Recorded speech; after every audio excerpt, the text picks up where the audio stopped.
তার দেওয়া বিধিগুলো, তার বলা কথাগুলো,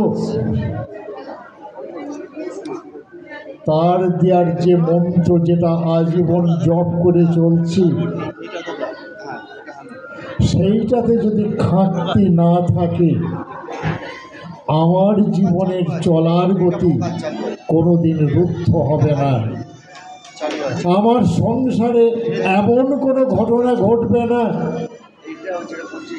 যাতে আমি মানুষের কাছে বেরোতে লজ্জা পাব।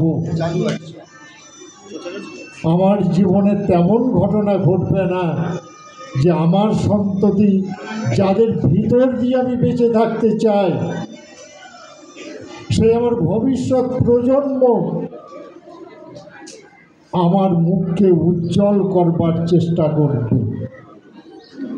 খুব ছোট্টবেলায় ঠাকুরের কাছে গেছি, ওই যে বললাম বাবা হাতে ধরে গচ্ছিত করে দিয়েছেন, সেই থেকে চলছে।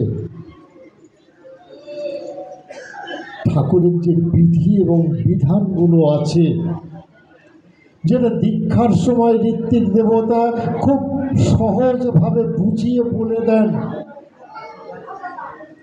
তারপর তার এই বিশ্বে আমার বন্ধুর তো অভাব নেই, আমার ভাইয়ের তো অভাব নেই, আমার গুরুজনেরও অভাব নেই। প্রত্যেকটি কোণ থেকে তাদের সাহায্য আমার কাছে আসবে, যদি আমি আমার মনটাকে তৈরি রাখতে পারি যে আমার চলার পথটা যাতে ভালো হয়, তোমরা আমাকে সাহায্য করো।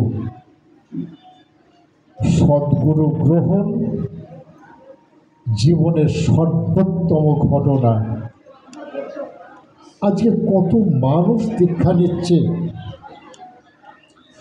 কত মানুষ তাকে গ্রহণ করে জীবনে চলছে। একটা কথা খুব পরিচ্ছন্নভাবে বলা যায় যে যজন যাজন ইষ্টভীতির ভিতরে আছে,